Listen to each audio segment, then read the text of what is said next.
Chiapas. De Tapachula. Huehuetán. De Huehuetán, Chiapas. Huehuetán. Bueno, sí, en algunas áreas probablemente este mecanismo, bueno, de por sí, el embarazo va a ser una cuestión en la mujer que va a generar algún tipo de anemia por dilución. Y si el mismo proceso del embarazo no lleva o no toma adecuadamente un tratamiento con hierro y ácido fólico, probablemente sea muy común la anemia, ¿no? Es algo que se ve frecuentemente en este grupo poblacional, pero digamos que es un grupo poblacional muy específico, ¿sí? Entonces, si en algún momento se les pueda evaluar ese punto, seguramente el caso clínico definirá si el paciente del que se está hablando es una paciente embarazada. Entonces, ustedes pueden determinar que pudiera ser que tenga algún tipo de anemia y seguramente una anemia carencial, probablemente de origen dietético, ¿no? Eso está claro.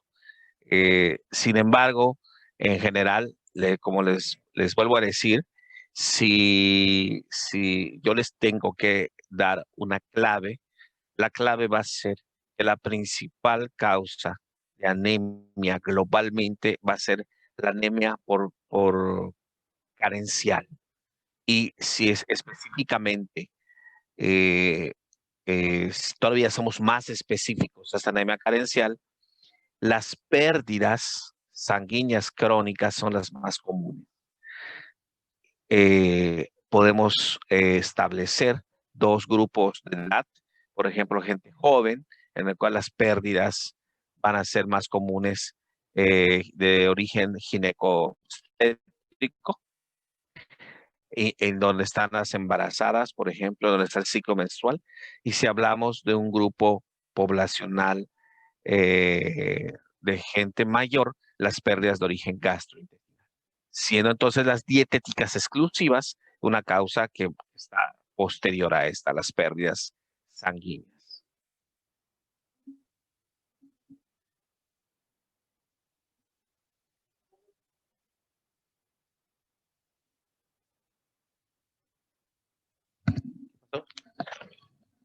Sí, le puedes decir que está abierto. Que veas, ya sabe el qué. Bueno, ahora tenemos también, no solamente podemos, o sea, ya hablamos ahorita de lo que es la anemia y de las principal causa de anemia, digamos, en general, desde el punto de vista clínico. Ahora vamos a ver en las siguientes diapositivas que las anemias las podemos dividir o clasificar de varias formas. Y es algo muy, muy interesante y muy importante que quiero que aprendan. Una manera de clasificar a las anemias va a ser por sus índices eritrocitarios, ¿sí? Esos índices eritrocitarios, ¿dónde los vamos a sacar? ¿Dónde los vamos a obtener? Los vamos a obtener de una biometría hemática, de un papel, de un laboratorio, en donde vamos a tener los parámetros que ahorita les voy a mostrar más adelante. Con esos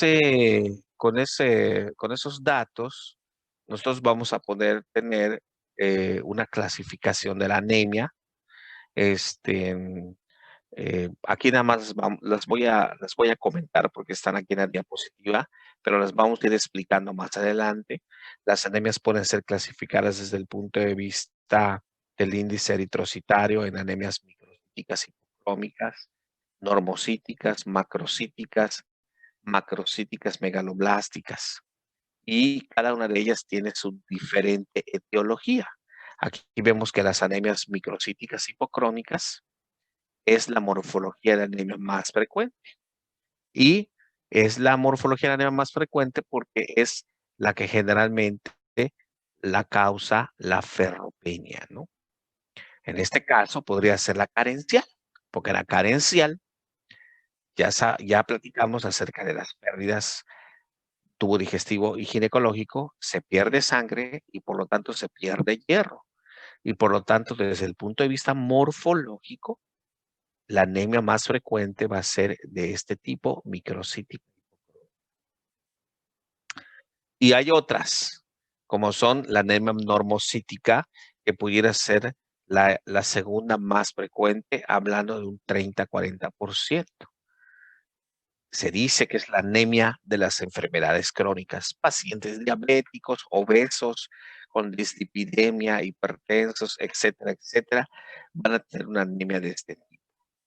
Otras son dadas específicamente por algunas causas que vamos a revisar en las siguientes diapositivas. Bien, haciendo un pequeño corte de lo que estamos hablando, les recuerdo, esta diapositiva es muy importante, aunque ahorita estamos viendo la cuestión exclusiva de los glóbulos rojos. Quiero decirles que en esta parte de abajo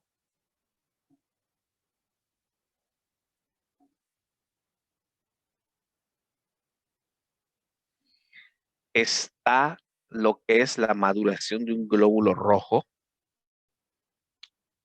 que normalmente vive 120 días. Un glóbulo rojo. Obviamente, la maduración inicial, 6 días, se da en la médula ósea, dentro de la médula ósea y el resto en la sangre. Eh, es un poquito difícil explicarles todo esto, lo vamos a estar viendo poco a poco. Normalmente, en la médula ósea o la médula ósea es una estructura que se encuentra dentro de algunos huesos de nuestro cuerpo, ¿sí? Generalmente en huesos largos, estamos hablando de pelvis, fémur, tibia, peroné, húmero, es radio, cúbito, y huesos de la columna vertebral. Entonces, costillas en menor cantidad. Entonces, todos esos huesos en la parte van a tener una médula y esa médula es ahí donde se van a producir las 3 series de la sangre. La serie roja, que finalmente son los glóbulos rojos, la serie blanca, que son los leucocitos, y la serie plaquetaria, las plaquetas. ¿Sí? De tal manera que en esa médula todo se va a originar en una célula madre pluripotencial y esta por diferentes señales lideradas por diferentes interleuquinas, citoquinas, factores de crecimiento, de estas células madres se van a diferenciar, ¿sí? Y por ejemplo, vean cómo la célula madre pluripotencial se va a diferenciar a la serie roja, a un proeritroblasto, y después estos van a ir madurando primero en la médula ósea, como ven acá, y después salen a la sangre periférica en forma de glóbulo rojo maduro. Vean como un hemocitoblasto, una célula madre, va a generar un proeritroblasto, después un eritroblasto basófilo, un eritroblasto policromatófilo, después uno ortocromático y finalmente un reticulocito. El reticulocito brinca a la sangre periférica, o sea, a la sangre que anda en nuestro cuerpo, eh, este, en forma de glóbulo rojo, y esto va a durar este proceso 120 días. El glóbulo rojo, ¿qué va a pasar? el glóbulo rojo en esta maduración, como ustedes ven, va perdiendo el núcleo. La célula se va haciendo cada vez más pequeña hasta perder y expulsar el núcleo, y entonces el glóbulo rojo termina siendo una célula bicóncava que tiene las características de una excelente movilidad y que puede atravesar, o más que nada atravesar, puede movilizarse adecuadamente en la mayoría de los vasos de nuestro cuerpo. Entonces, un glóbulo rojo carece de núcleo. Ese núcleo lo perdió en su proceso de maduración, ¿sí? Entonces,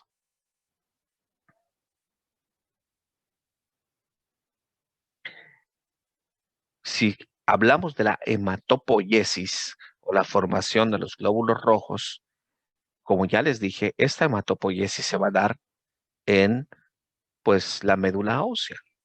Vean algo muy interesante que muchas veces es pregunta de examen nacional, o sea, les va a tocar más adelante, que la hematopoiesis o formación de la sangre, esta se va a dar en la médula ósea, ya lo sabemos, pero esta maduración en la médula ósea se va a dar lugar fundamentalmente eh, desde que el, se está formando, nos estamos formando como embriones, de tal manera que en los primeros 2 meses se va a dar lugar esta formación de la hematopoiesis en el saco vitelino.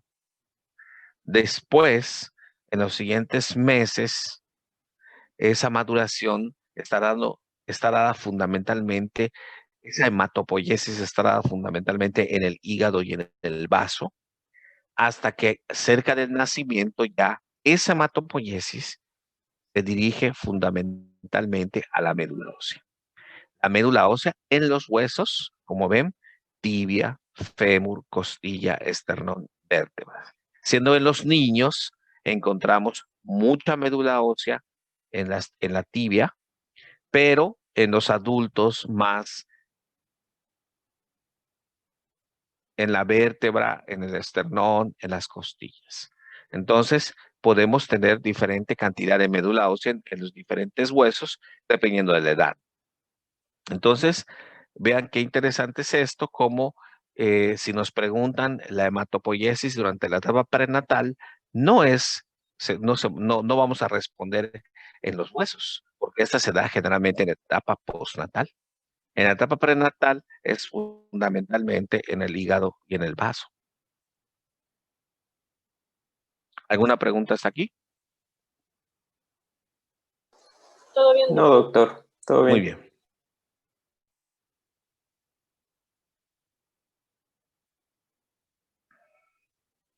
¿Qué regula esa formación de la sangre en nuestro cuerpo?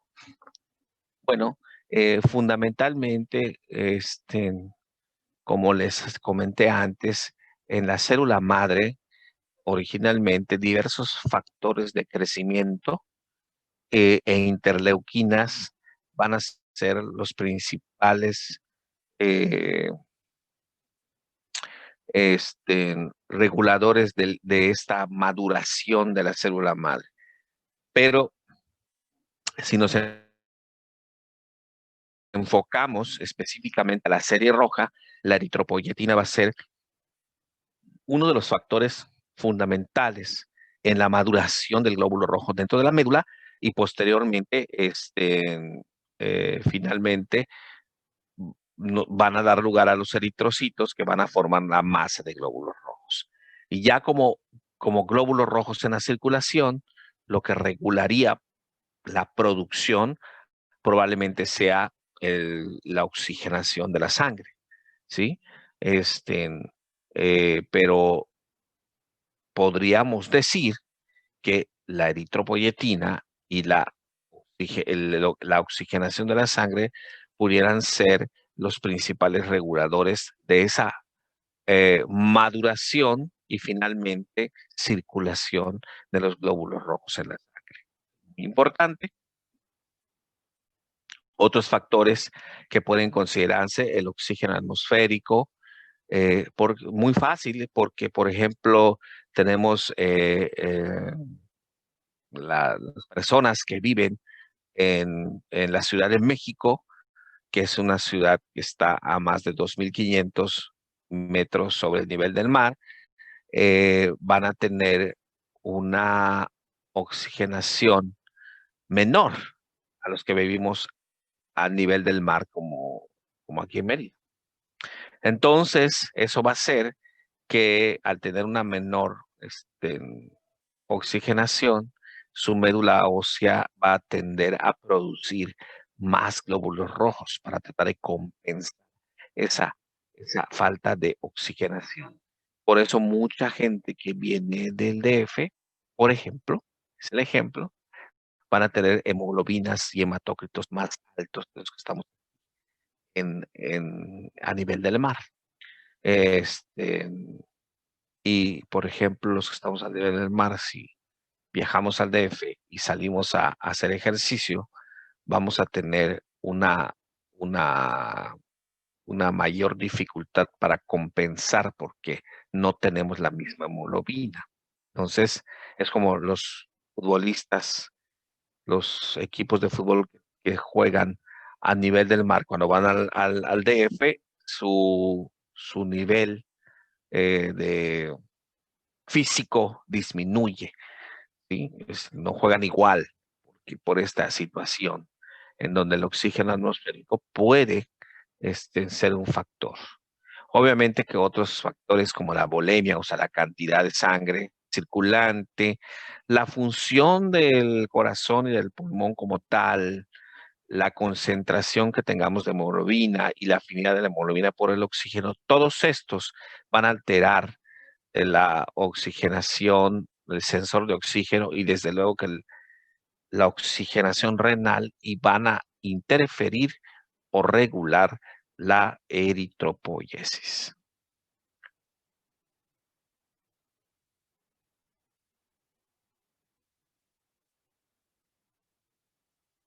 De igual forma, ahora que vamos a hablar de anemias y ahora que vamos a hablar de anemias carenciales y de pérdida de hierro, nos metemos específicamente a hablar un poquito del hierro, o sea, los datos más interesantes e importantes,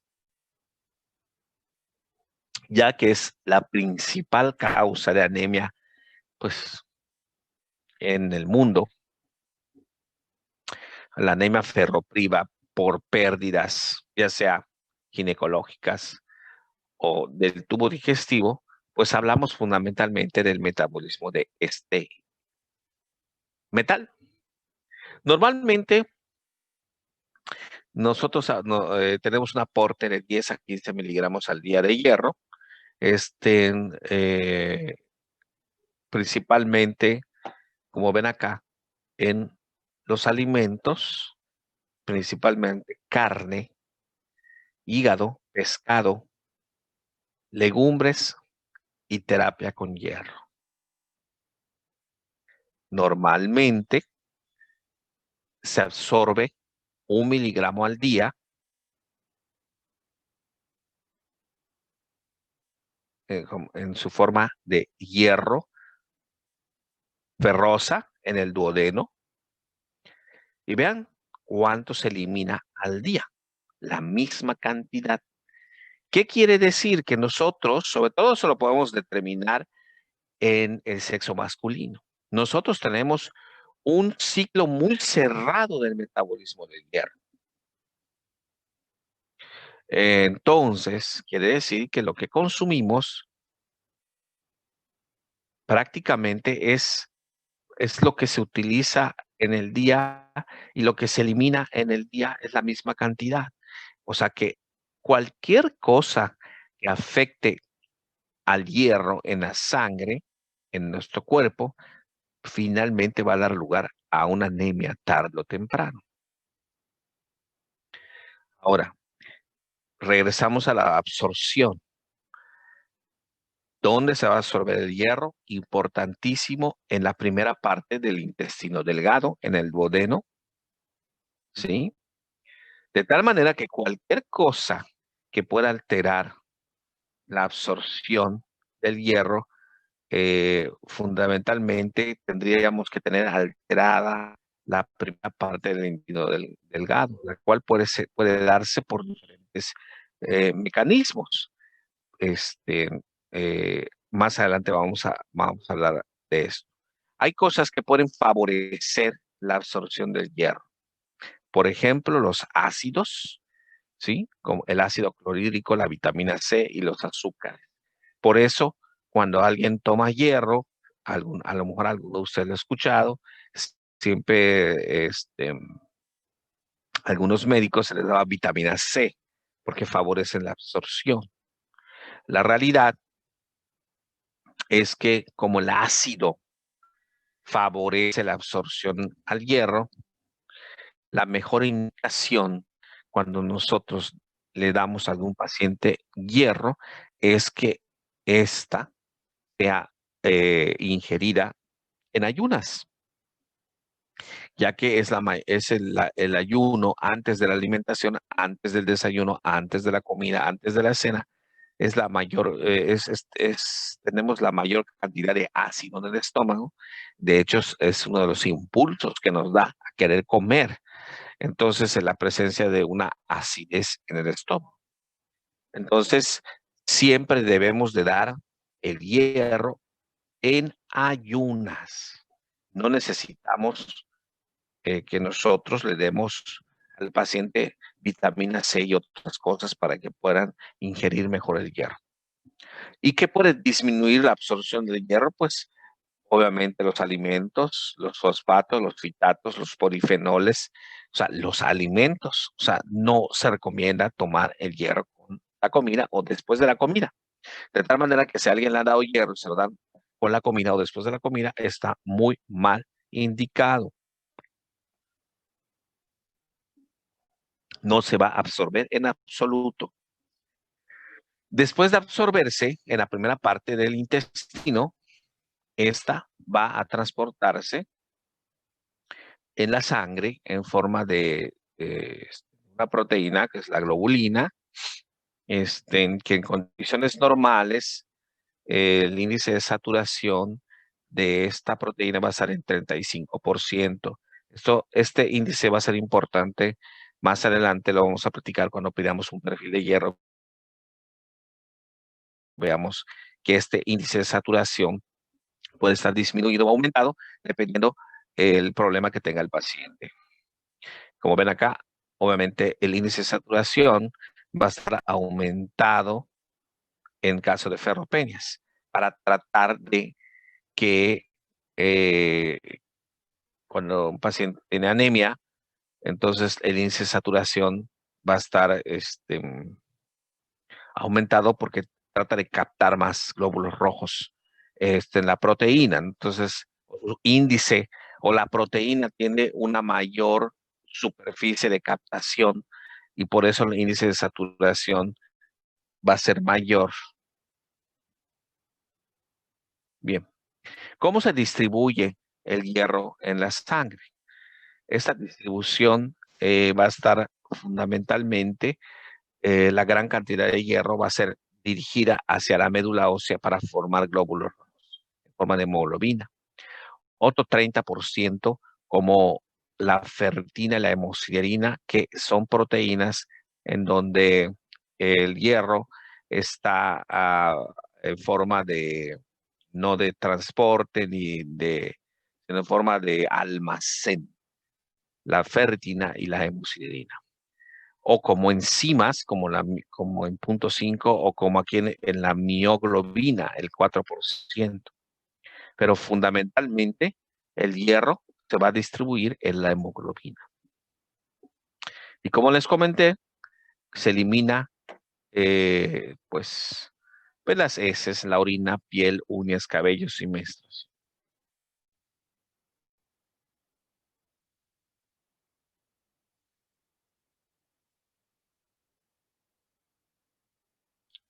Esto es algo que se comentó en la diapositiva pasada. Se absorbe, al absorberse en el duodeno, por medio de un sistema enzimático que ahorita vamos a ver, pasa a la sangre, al plasma, en donde por medio de una proteína que es la transferrina, se transporta a diversas áreas, las áreas que la necesiten, fundamentalmente a la médula ósea, en los eritroblastos para formar hemoglobina, como ya vimos en el 65%. Otros se transportan por el sistema macrófago endotelial al vaso o al hígado para formar ferritina o hemosiderina. Y por último, pues a los glóbulos rojos. Finalmente, estos glóbulos rojos, cuando terminan su vida útil a los 120 días, son eliminados fundamentalmente en el vaso y lo que se pueda volver a utilizar se utiliza y lo que no se elimina. Aquí tenemos una diapositiva en donde vamos a ver cómo ejemplificamos las últimas dos diapositivas que vimos. Cómo la alimentación nos va a dar un porcentaje de hierro al día. Este hierro va a estar en forma de hierro, vean, 3 cruces. Y aquí, este hierro va a perder uno de estos iones por medio de una ferroreductasa para que pueda entrar, ¿sí?, al enterocito. ¿Sí? Aquí en el enterocito puede distribuirse este hierro hacia el hígado para formar ferritina, o puede volvérsele a entregar un ion para que por medio de la ferroportina pase a la sangre, al plasma, y pueda dirigirse a las áreas que correspondan. Entonces, esto es muy importante porque a veces tenemos un defecto, hay algunas enfermedades en donde hay un defecto en el sistema de la ferroreductasa que va a imposibilitar, al no funcionar o al tener un problema en la ferroreductasa, este hierro, ¿sí?, no va a poder eliminar un ion y no va a poder entrar al enterocito. Y de tal manera que no vamos a poder tener el hierro. Desde luego, hay otros problemas con la ferroportina que van a imposibilitar darle, darle otro ion a este hierro para que pueda salir hacia al plasma. Y entonces vamos a tener aquí otro problema, ¿sí? Hay enfermedades donde tenemos un déficit de esta ferroreductasa o de esta ferroportina que nos alteraría este intercambio de iones que permitan al hierro entrar o salir del enterocito. A través de este sistema, el hierro, como ven, se va a la médula ósea para que se pueda formar parte de los glóbulos rojos de 65-70%, hacia otros sistemas, principalmente hígado y vaso, para que formen hierro en almacén, hacia otros sistemas enzimáticos.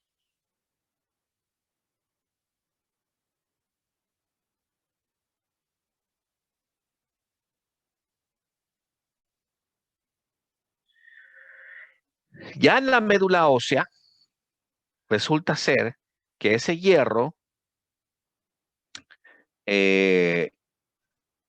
aquí vemos un eritroblasto, todo esto. El eritroblasto va a captar ese hierro, ¿sí?, que viene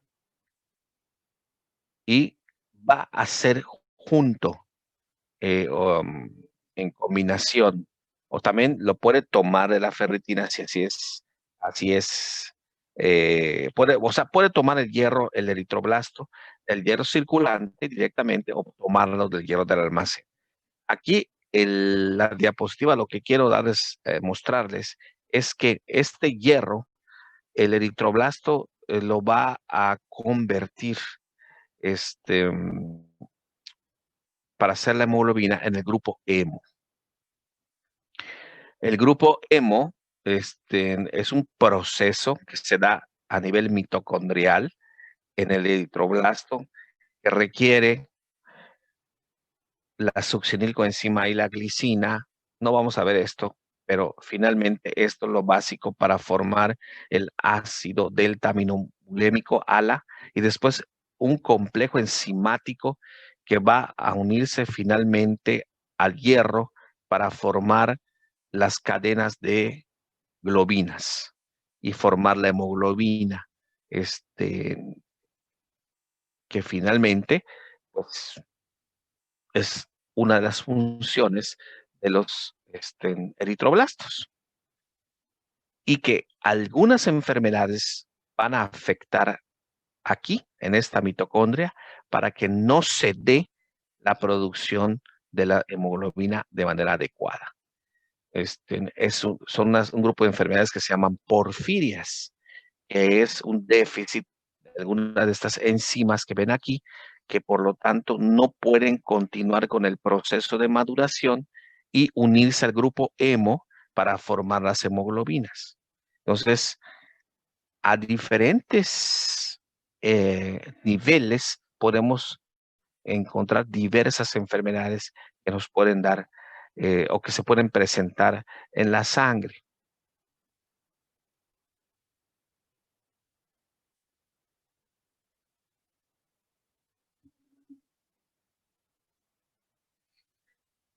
De igual forma, si bien el principal, la principal causa de deficiencias carenciales va a ser la deficiencia de hierro, tenemos otras vitaminas que son muy importantes para la médula ósea, la vitamina B12 y el ácido fólico. Podríamos decir que el hierro, la vitamina B12 y el ácido fólico son las principales vitaminas que necesita la médula ósea para poder tener una adecuada maduración y una adecuada formación de la hemoglobina. ¿Sí? Ahora, realmente es muy raro tener alguna deficiencia metabólica de la vitamina B12 o el ácido fólico. Son muy, muy específicas. Vamos a hacer los comentarios al respecto, pero son muy específicas. Generalmente nos van a dar un tipo de anemia que es una anemia megaloblástica. Anemia megaloblástica. Pero va a ser muy raro de encontrar. Porque, bueno, normalmente la dieta de la vitamina B12 y el ácido fólico, la dieta, podemos encontrar estas vitaminas realmente en la mayoría de los alimentos. Principalmente la vitamina B12 en productos de origen animal, mientras que el ácido fólico en diversas verduras, frutas y levaduras. Comúnmente decimos que el ácido fólico se encuentra en las hojas verdes, lechugas, todo el tipo de lechugas, espinacas, todo tipo de verduras. Por lo tanto, aunque hay gente que no come verduras, muchas veces esas verduras o esas están incorporadas de alguna manera a los alimentos, a las preparaciones de los alimentos. Entonces, es muy difícil que alguien realmente tenga una deficiencia de ácido fólico. Mientras que la vitamina B12, esto pudiera ser un poquito más frecuente porque los alimentos, básicamente, al igual que el hierro, fundamentalmente la carne puede ser el origen principal. Sin embargo, las cantidades son mínimas que se requieren de vitamina B12. Y por lo tanto, a diferencia del hierro, que su metabolismo es más inestable por la cantidad que su metabolismo es muy cerrado, entonces es muy difícil tener una deficiencia de vitamina B12. Fíjense cómo normalmente los depósitos corporales de vitamina B12 son de 2 a 5 miligramos, suficientes para proveer a un paciente que no come nada de vitamina B12 para 2 a 4 años, es lo que les decía. Es muy raro tener una deficiencia de vitamina B12. Un poquito menos para la deficiencia del ácido fólico, que tenemos una suficiencia para 3 meses. Aún así, por hay una mayor cantidad de productos que tienen ácido fólico, es muy raro que nosotros tengamos una deficiencia. ¿Dónde se va a dar la absorción? Acuérdense que la absorción del hierro se da fundamentalmente en la primera parte del duodeno. Aquí tenemos el intestino delgado, perdón, que es el duodeno. Aquí tenemos diferencias importantes en los exámenes. La absorción de la vitamina B12 se da en el intestino delgado terminal, o sea, en el ileum. Mientras que el ácido fólico, su absorción se da fundamentalmente en la primera y en la segunda parte del intestino delgado, en el duodeno y en el yeyuno. Otro dato interesante es que para absorberse la vitamina B12 requiere su unión al factor intrínseco. El factor intrínseco se va a producir en las células parietales de la mucosa del estómago, mucosa gástrica. Por lo tanto, el alimento tiene que pasar al estómago y el estómago produce el factor intrínseco. Y esto se une a la vitamina B12 para absorberse en el ileum. Si no tenemos esto, no se absorbe. Interesante. Aquí tenemos otros datos menos importantes. ¿Y qué nos trae como principio esto que les iba a decir acá?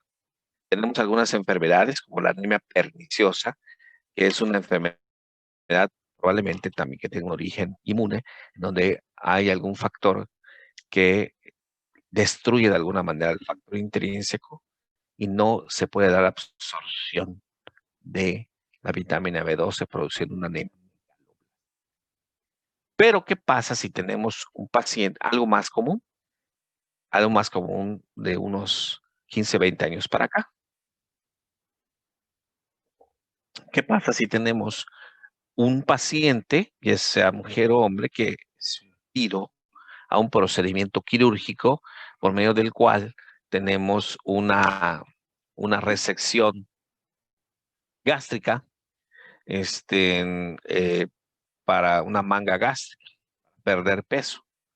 Entonces, no se da la producción adecuada de factor intrínseco y entonces, obviamente, la vitamina B12 no se va a absorber en el ileum porque no hay unión a factor intrínseco. Entonces, es algo que se pudo observar posterior en muchos pacientes que tienen estos procedimientos de tipo bariátrico. Entonces son pacientes que tienen que, de alguna manera, ingerir ciertas sustancias o aplicarse inyecciones de vitamina B12 constantemente para que no se dé el proceso de anemia. Aquí tenemos esta diapositiva en donde se ejemplifica un poquito todo el proceso. Vamos a poner el ejemplo. No es muy importante en general porque no estamos viendo bioquímica, pero en la vitamina B12, al ingerirse en los alimentos, la cobalamina, esta se tiene que unir en el estómago al factor intrínseco, como vimos, para que ésta se pueda absorber en el ileum. Factores como en el estómago, la anemia perniciosa, que provoca ausencia de factor intrínseco, alguna otra alteración en el factor intrínseco provocada por una gastrectomía total o parcial, una derivación gástrica, ambas por cirugía bariátrica o un cáncer.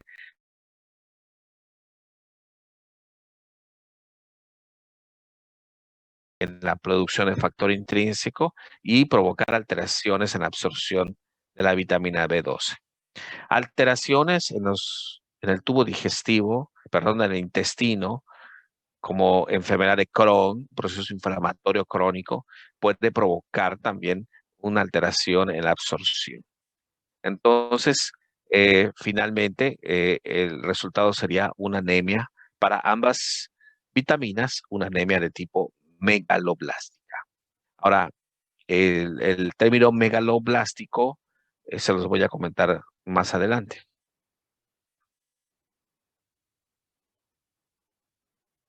Y ya después de ver esto, que pues finalmente pues es lo más común, tenemos las definiciones de anemia que les dije hace rato que les iba también a comentar. Desde el punto de vista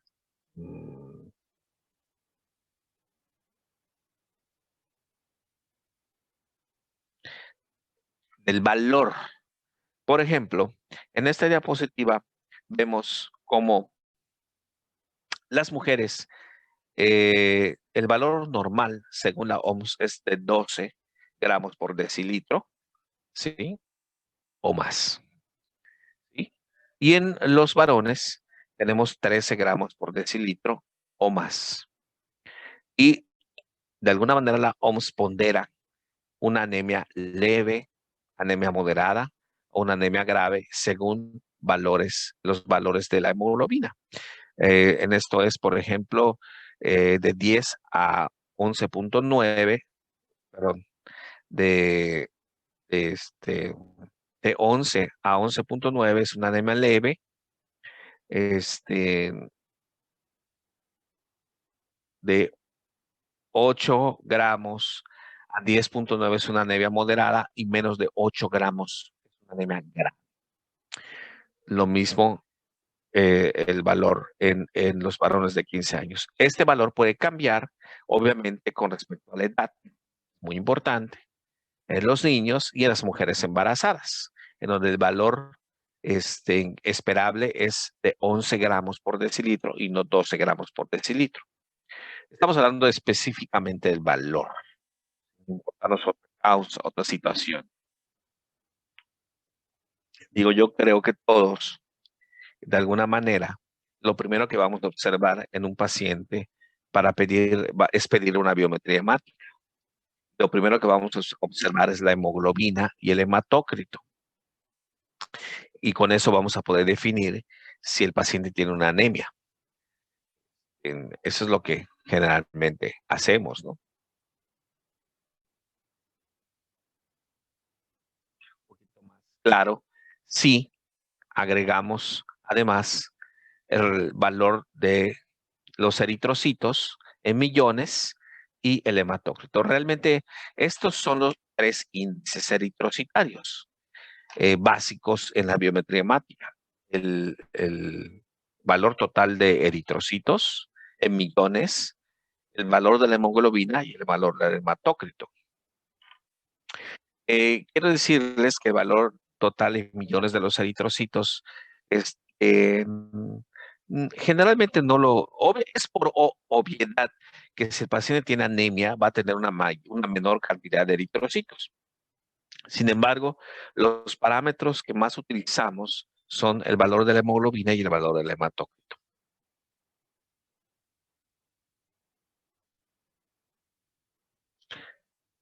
Hay algunas, ah,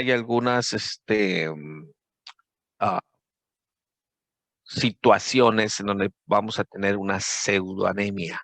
Por ejemplo, en uno de los ejemplos clásicos, el de las embarazadas, en donde hay una hemodilución de la sangre, en el plasma, hay una mayor cantidad de líquido que hace que la hemoglobina baje. Entonces, en realidad, por eso en las mujeres la hemoglobina se refiere con normalidad, no de que sea de 12 o más, sino que sea de 11 por este dato. Por ejemplo, los pacientes que tienen de alguna manera deshidratación, por ejemplo, o sea, tenemos dos casos, ¿no?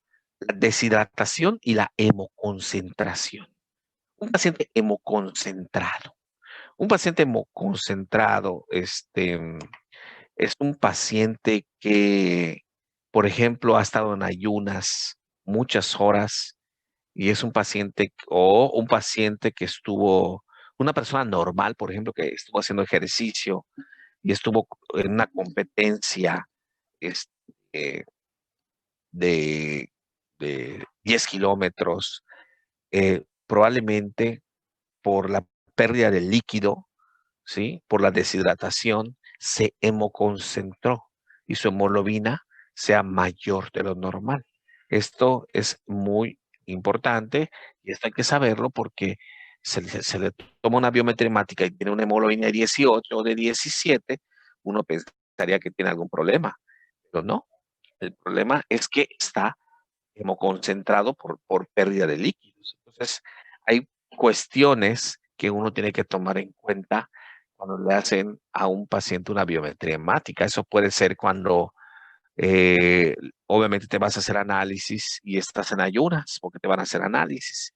Pero si estás en ayunas desde las 4 de la tarde, porque no quieres que tu colesterol y tus triglicéridos salgan mal, de por sí van a salir mal, si están mal van a salir mal, nada en el mundo va a hacer que salgan bien, pero las muchas horas de ayuno van a hacer que tenga más deshidratación la célula, puede ser que la persona no, pero la célula sí, y entonces la hemoglobina va a subir, y no es que esté muy bien, sino que estaba hemoconcentrado. Hay que tomar en consideración este punto.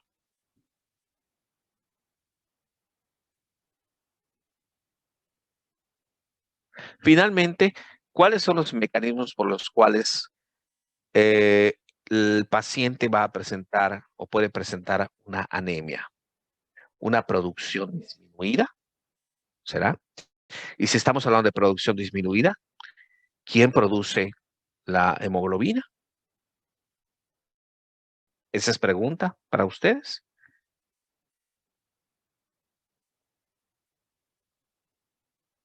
Los glóbulos rojos. Sí, bueno, sí, no. Los glóbulos rojos transportan a esa hemoglobina. ¿Y dónde se producen esos glóbulos rojos? En la La médula ósea. médula. En la médula ósea. Entonces, claro. Entonces, ¿cuáles son mecanismos generales por los cuales se puede presentar esa anemia? Una producción disminuida y, por lo tanto, una producción disminuida de la médula ósea. Algún problema de la médula ósea. ¿Ok? Un incremento de las pérdidas.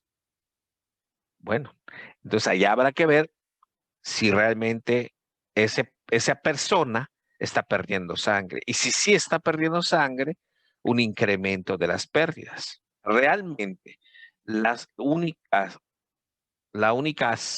vamos a, cómo lo puedo decir? La única situación de pérdidas de sangre realmente fisiológicas es el ciclo menstrual, la regla. O sea, incremento de las pérdidas. ¿Será que algún paciente, la paciente tenga una mayor pérdida en el ciclo por alguna situación hormonal? Puede ser. Situación que habrá que investigar. O una destrucción acelerada de los glóbulos rojos, que también se puede dar, una destrucción acelerada de los glóbulos rojos por X o Y motivo que también vamos a ver. Entonces, estos tres mecanismos son los que generalmente van a dar lugar a una anemia. Que en ese caso, una biometría hemática nos va a determinar esto. Pero eso es lo más simple, para investigar por qué se está dando esta o esta. Esa sería la cuestión clínica interesante. Bien.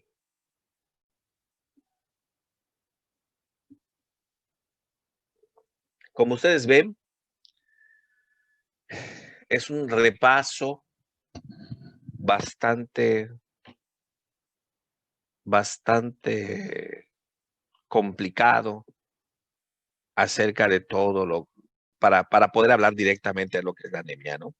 Hablamos un poco del hierro, del ácido fólico, de la vitamina B12, hablamos un poco de definiciones de la anemia en general, bueno, hablamos un poco de fisiopatología, bueno, realmente pues así se tiene que manejar para que ustedes comprendan un poquito cómo será todo esto, ¿no? Entonces, por eso son 2 días con calma para que ustedes revisen, para que ustedes vean las dudas y todas las dudas que tengan. Si no lo vamos a poder ver hoy, las vemos mañana. No hay estrés. no hay prisa.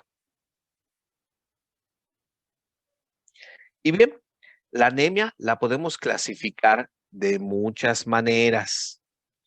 Se me antoja poder decirles ahorita que la manera más fácil es según los valores, según la OMS. Como ya vimos, es lo más fácil, ¿no? Una biometría y ver si tiene o no tiene anemia. Y si es mujer o si es hombre, ¿cómo está la hemoglobina? Y así podemos decir, tiene anemia leve, moderada y grave. Según los valores, podría ser. Pero también la anemia se puede clasificar dependiendo de los índices, hematológicos eritrocitarios, como les había yo comentado. Para eso necesitamos la biometría hemática. También podemos clasificarla desde el punto de vista etiopatogénico. Entonces, es muy importante, sale del examen, cómo vamos a clasificar a la anemia desde el punto de vista etiopatogénico. Entonces, aquí podemos hacer uso del índice reticulocitario. Normalmente los reticulocitos, ¿se acuerdan? En esa diapositiva de la maduración del glóbulo rojo que vive 120 días, en la frontera entre la maduración del glóbulo rojo en la médula ósea y en la sangre periférica está lo que es el reticulocito. El reticulocito es el glóbulo rojo a punto de perder o ya perdiendo el núcleo. O sea, ya. Entonces, a veces, cuando nosotros tenemos una anemia, la médula ósea, ¿cómo creen que trata? Una médula ósea sana, ¿cómo creen ustedes que trataría de compensar esa anemia? Es básico, ¿no? ¿Cómo creen que sea? ¿Cómo creen que fue? La ¿Perdón? formación, o sea, aumentando la producción de glóbulos rojos y en sí Aument de reticulocitos. Exactamente, aumentando la producción de glóbulos rojos y por lo tanto los reticulocitos van a estar aumentados también. Eso sería lo más normal en condiciones normales. Eso puede suceder en algunas pacientes, en algunas personas, en algunas mujeres en etapa de sus ciclos menstruales. Por ejemplo, ustedes saben, son de 4 a 7 días el ciclo menstrual. Puede ser que finalizando el ciclo, como hay una leve pérdida, la médula ósea trata de compensar esa pérdida produciendo más glóbulos rojos y tenga más reticulocitos en un periodo corto de tiempo. Eso sería algo fisiológicamente normal, ¿no? De tal manera que nosotros podemos pedir una biometría hemática y unos reticulocitos. Es una prueba que no se hace normalmente, hay que pedirla. Entonces, si nosotros sospechamos un tipo de anemia y queremos saber qué tipo de anemia es importante pedir unos reticulocitos. Entonces, es un dato interesante, un dato importante. Entonces, si tenemos ahora una biometría hemática y una prueba de reticulocitos, esta, si es menor a 2, va a ser normal prácticamente, y si es mayor a 2, va a ser, bueno, digamos que el corte es 2. 2 para abajo es arregenerativa y 2 para arriba es regenerativa. ¿Cómo vamos a interpretar esto? Las anemias pueden ser, desde el punto de vista etiopatogénico, de dos tipos. Anemias arregenerativas o centrales, en donde la producción está disminuida, la producción de los glóbulos rojos. Si nosotros tenemos una producción disminuida es porque la médula ósea, por ejemplo, está afectada, porque ahí se producen los glóbulos rojos.